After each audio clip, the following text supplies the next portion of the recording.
네, 믿음의 경주를 완주합시다라는 제목으로 함께 말씀을 보고자 합니다. 네, 오늘 히브리서의 말씀인데 이 히브리서의 저자는 정확히 누구인지 이렇게 밝혀져 있지는 않습니다. 하지만 수신자는 우리가 알 수 있는데요. 그 수신자는 예수님을 믿는 유대인들이라고 보는 것이 전통적인 견해입니다.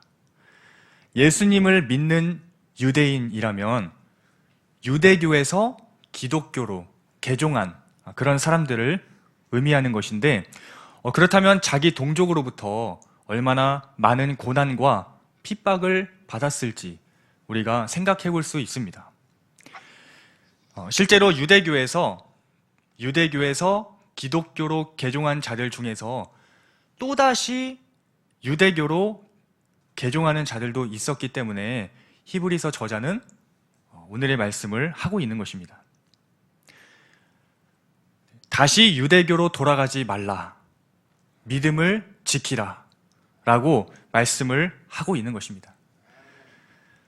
그래서 히브리서의 이 저자는 어떤 마음으로 이 말씀을 하고 있는지 그것을 저희가 느껴보고자 제가 서론적으로 이런 말씀을 드린 것입니다. 유대교로 다시 돌아가지 말라, 우리 믿음을 지키자, 그러한 분위기가 히브리서에 있는 것입니다. 10장 19절부터 12장까지 통으로 이제 보게 되시면은 아마 그 분위기를 더 잘 느끼실 수 있으리라 생각합니다. 저희는 12장을 오늘 보게 될 텐데, 개종자들에게 히브리 저자는 뭐라고 말씀하고 있는가, 우리 1절을 제가 다시 한번 읽어보도록 하겠습니다. 이러므로 우리에게 구름같이 둘러싼 허다한 증인들이 있으니 모든 무거운 것과 얽매이기 쉬운 죄를 벗어버리고 인내로써 우리 앞에 당한 경주를 하며. 여기서 소개되는 이 구름같이 둘러싼 허다한 증인들이 누구이겠습니까? 바로 앞장에 소개되는 11장에 소개되는 믿음을 지킨 신앙의 선배들을 의미합니다. 그래서 11장을 우리가 믿음장이다 이렇게 이야기도 하는데요. 이 히브리서 저자는 개종자들에게 어떤 상황 속에서도 믿음을 지켰던 그 신앙의 선배들이 있었다라는 것을 말씀하고 있습니다. 근데 이 믿음에 대해서 이야기하기 전에 저희가 믿음이 무엇인가 간략하게 그 오해를 좀 풀고 갔으면 좋겠습니다. 간혹 믿음이라는 것을 오해하는 분들이 계시는데, 여기서 믿음이라는 것은 단지 내가 소원하는 것이 이루어질 것을 붙잡는 것이 아닙니다. 이 땅에서 어떻게 하면 내가 원하는 것을 쟁취할 수 있을까, 그런 것이 아니라는 것입니다. 쉽게 말하면은 주님 사업 대박나게 해주세요, 믿습니다, 막 이렇게 하시는 분들이 있어요. 항상 그 믿습니다 하실 때 믿습니다 이렇게 하시는데, 물론 이제 그런 분들도 계시지만 어쨌든 바른 어떤 믿음인가에 대한 그 부분이 조금 의심스러울 때가 있습니다. 어쨌든 이 믿음이라는 것은 자기 소원 성취에 대해서 붙잡으면서 막 하나님께 간구하고 이런 것이 아니라는 것입니다. 그렇다면 여기서 이 믿음이라 했을 때 이 믿음은 무엇을 붙잡는 것인가?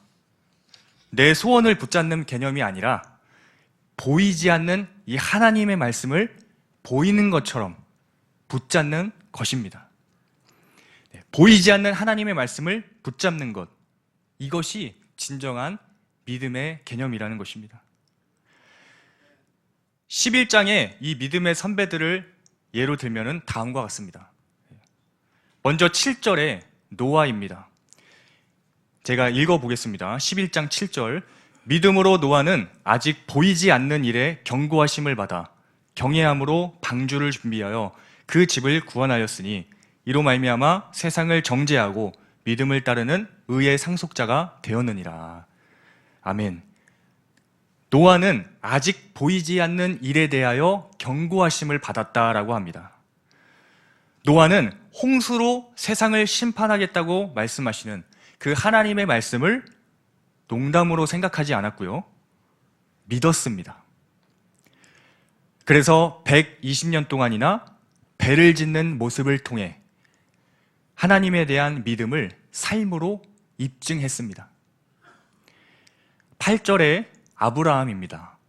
믿음으로 아브라함은 부르심을 받았을 때 순종하여 장래의 유업으로 받을 땅에 나아갈새 갈 바를 알지 못하고 나아갔으며, 아브라함은 찾아가야 할 그 목적지도 알지 못한 채 오직 하나님만을 신뢰하는 믿음으로 그 명령에 순종하여 길을 떠났습니다. 비록 가나안 땅을 주시겠다는 그 하나님의 말씀을 죽을 때까지 보지는 못하였지만, 나그네처럼 살았지만 반드시 주실 땅을 고대하며 나아갔습니다. 그래서 장막에 사는 모습을 통해 하나님에 대한 믿음을 삶으로 입증했습니다. 11절에 사라입니다. 믿음으로 사라 자신도 나이가 많아 단산하였으나 잉태할 수 있는 힘을 얻었으니 이는 약속하신 이를 미쁘신 줄 알았습니다. 나이가 많아 단산하였으나, 그러니까 아이를 낳을 수 없는, 아이를 낳을 수 있는 길이 보이지 않는 그런 상황인 것이죠.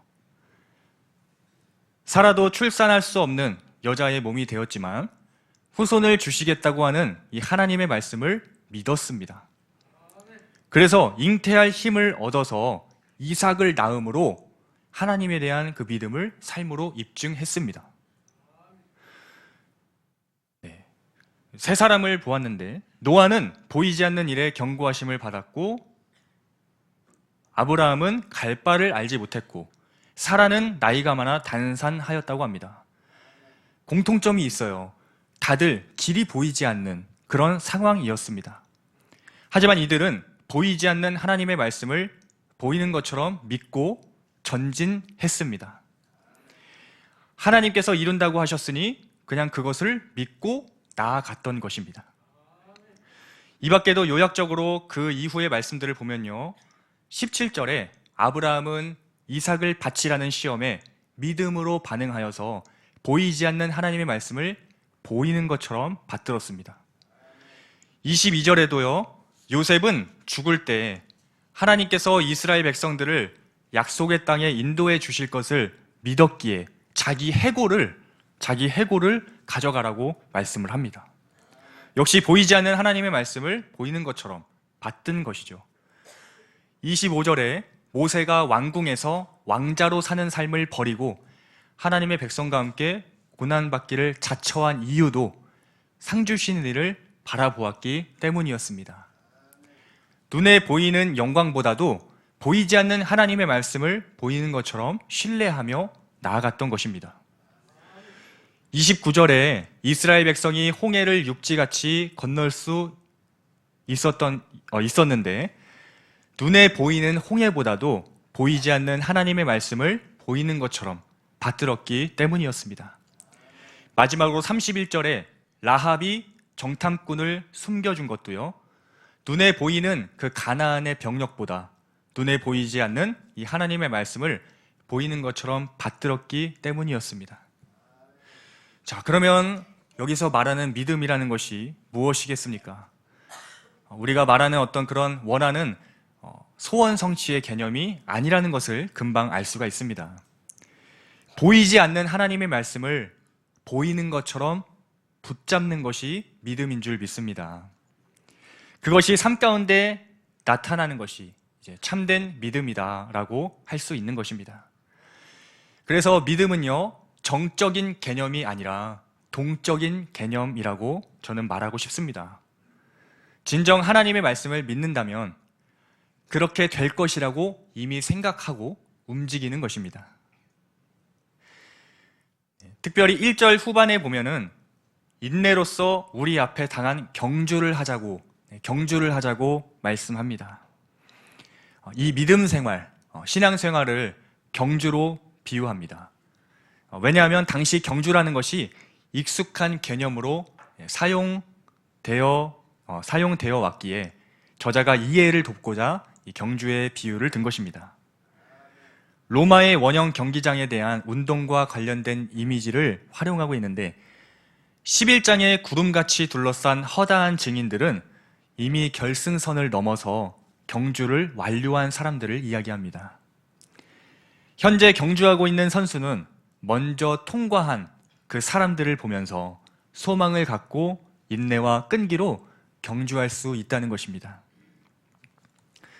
실제로 이미 믿음을 지켰던 자들이 이렇게 해석의 어떤 그 경우가 있는데, 정말 실제로 이 믿음을 지켰던 자들이 천국에서 우리를 보고 있냐, 보면서 응원하고 있냐, 이런 부분에 대해서는 학자마다 의견이 있지만, 중요한 것은 천국에서 그 믿음의 선배들이 보든지 보지 않든지 어찌됐든 그들이 어려운 상황 속에서도 이 믿음을 놓지 않고 경주를 완료했다는 것 그 자체가 지금 경주하고 있는 우리에게 큰 도전과 위로가 되는 것입니다. 이 허다한 증인들이 잘나서라기보다는 그들도 연약하지만, 그들도 부족하지만 하나님의 그 말씀을 믿음으로 붙잡고 순종하며 나아갈 때 하나님께서 이렇게 새 일을 행하시는구나 라는 것을 아주 희망차게 보여주는 설레인 것입니다. 부족하지만 주님을 바라보며 주님의 그 말씀을 신뢰하며 믿음으로 나아갈 때 하나님께서는 새 일을 행하셨다는 것에 증인들이 이 11장의 사람들인 것입니다. 2절도 제가 읽어보겠습니다. 믿음의 주요 또 온전하게 하시는 이인 예수를 바라보자.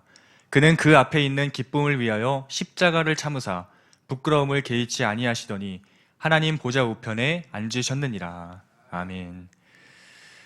예수님도 믿음으로 이 십자가를 인내하셨다고 말씀합니다.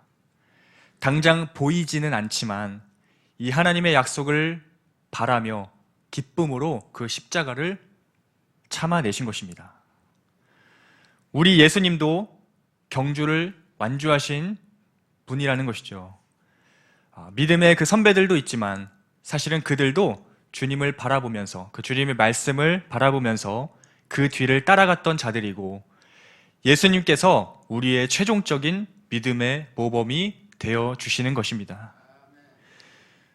주님을 수식하는 표현이 두 가지가 나와 있습니다. 첫 번째는 믿음의 주요라는 것인데요, 이 믿음의 주라는 것은 믿음의 경주에 있어서 누구보다 믿음의 길을 걸어가신 최고의 분이시요, 또한 그 길을 먼저 걸어가신 개척자요, 선구자라는 의미가 이 믿음의 주요라는 단어에 담겨 있습니다. 먼저 앞에서 그 경주를 하신 것이죠. 두 번째, 온전케 하시는 이라는 것은 우리를 정한 그 목표까지 인도하는 자, 믿음의 완성자라는 뜻을 가지고 있습니다. 실로 예수님은 고난과 순종을 통해 완전한 대제사장이 되셨고요, 우리를 믿음으로 하나님 앞에 나갈 수 있도록 하셨습니다. 결국 예수님도 보이지 않는 그 하나님의 십자가 구속 계획을 믿음으로 인내하여 십자가를 참으사 자기 백성을 구하시고 또 하나님 보좌 우편에 앉는 영광을 얻게 되셨습니다. 3절입니다. 너희가 피곤하여 낙심하지 않기 위하여 죄인들이 이같이 자기에게 거역한 일을 참으신 일을 생각하라. 경주를 하다 보면은 우리가 낙심할 때가 옵니다. 그때마다 먼저 그 믿음의 길을 걸어가신 예수님을, 그 길을 참아내신 예수님을 생각하라고 말씀합니다.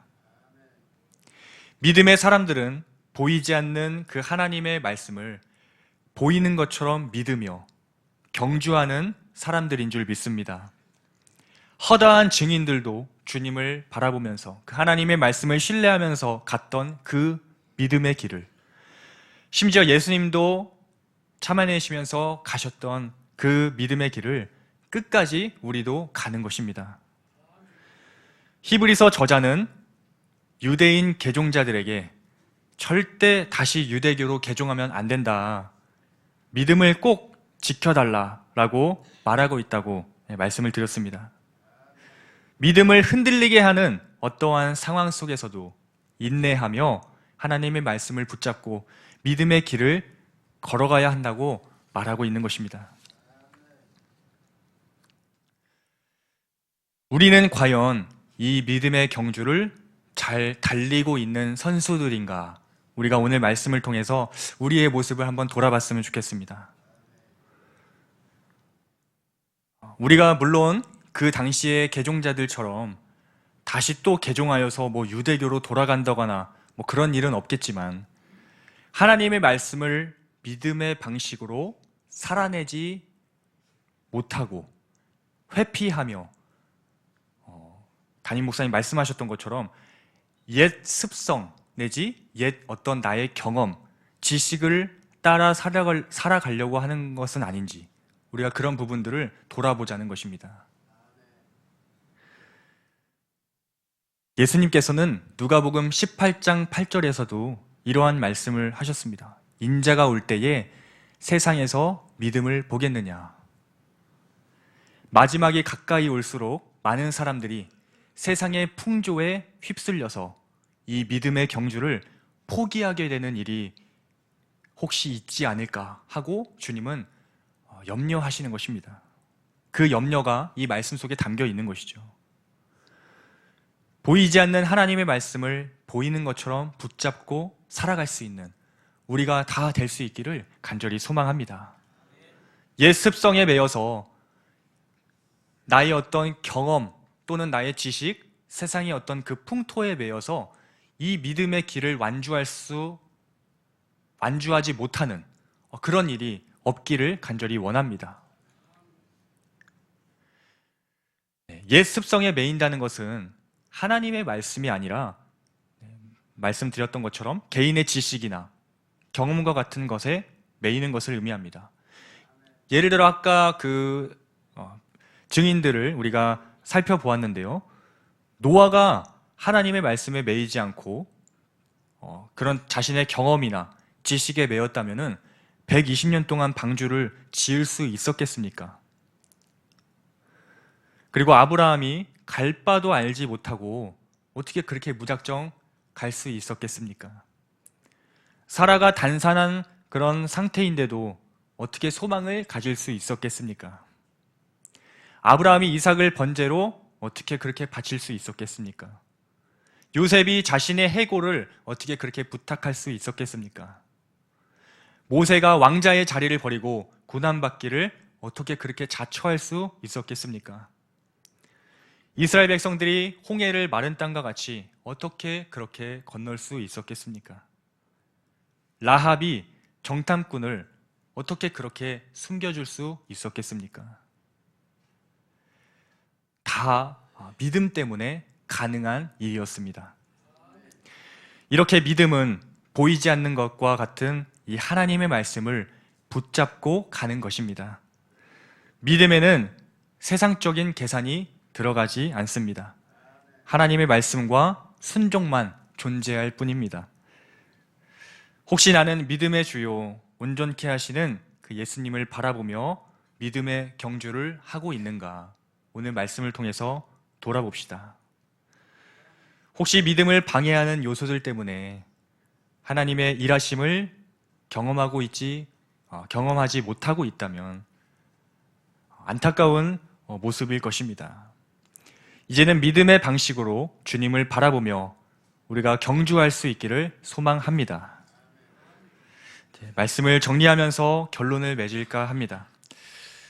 먼저 나는 이 믿음에 대한 정의를 어떻게 갖고 있나 그 부분들을 한번 돌아보시기를 바랍니다. 오늘 본문에서 말씀하고 있는 이 믿음은요, 단지 내가 염원하는 거, 이 땅에서 내가 이루고 싶은 것을 믿습니다 하는 그런 믿음이 아니라고 했습니다. 믿음이란 보이지 않는 이 하나님의 말씀을 보이는 것처럼 붙잡고 살아가는 것이라는 것을 11장의 그 믿음의 선배들을 통해 우리가 보았습니다. 하나님의 말씀을 붙잡고 신뢰하며 살아가는 것이 진정한 신자의 삶이라는 것입니다. 특히 이제 믿음의 길을 특별히 경주로 비유를 했는데 인내하면서 끝까지 달려갈 것을 말씀합니다. 유대인 개종자들이 또 유대교로 돌아가지 않게 하려고 서신을 작성했는데, 오늘날 우리도 어떠한 마주하기 힘든 상황 때문에 내가 믿음대로 살지 않고 이전의 그 삶의 방식대로 계산하고 또 돌아가려고 하는 그런 모습이 있다면 오늘 이 말씀을 더 붙잡을 수 있기를 소망합니다. 믿음의 경주를 하며 나아갈 때 기억해야 할 것은 예수님께서는 그 믿음의 경주의 개척자시오 완성자라는 사실입니다. 허다한 증인들도 주님을 바라보면서 그 약속의 말씀을 신뢰하면서 그 경주를 다 완주했습니다. 믿음의 경주를 하는 데 있어서 방해되는 것들이 있으십니까? 믿음의 주요 온전케 하시는 그 예수님을 바라보시기를 바랍니다. 또한 그 뒤로 믿음의 길을 따라 수많은 선배들이 이미 완주했다는 그 사실도 우리가 기억하면서 다시 도전을 할 수 있기를 소망합니다. 그리고 오늘 말씀에 이렇게 소개된 것은 아니지만 지금 함께 이 믿음의 길을, 이 믿음의 경주를 하고 있는 지체들도 함께 있지 않습니까? 그래서 옆 사람을 향해서 우리가 이렇게 인사하면 참 좋겠다 생각이 듭니다. 예수님을 바라보며 꼭 완주합시다. 이렇게 한번 인사하겠습니다. 한 번 더 하겠습니다. 예수님을 바라보며 꼭 완주합시다. 네. 네, 감사합니다. 네.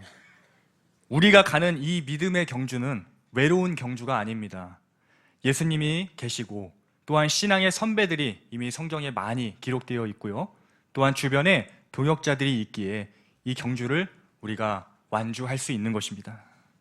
그래서 마지막은 이 말씀으로 우리가 고백하면서 이 생을 마감하면 어떨까 그런 생각하는데요. 이 말씀을 읽고 이제 마치도록 하겠습니다. 디모데 후서 4장 7절에서 8절 말씀입니다. 나는 선한 싸움을 싸우고 나의 달려갈 길을 마치고 믿음을 지켰으니 이제 후로는 나를 위하여 의의 면류관이 예비되었으므로 주 곧 의로우신 재판장이 그날에 내게 주실 것이며 내게만 아니라 주의 나타나심을 사모하는 모든 자에게 도니라. 아멘. 네, 우리 찬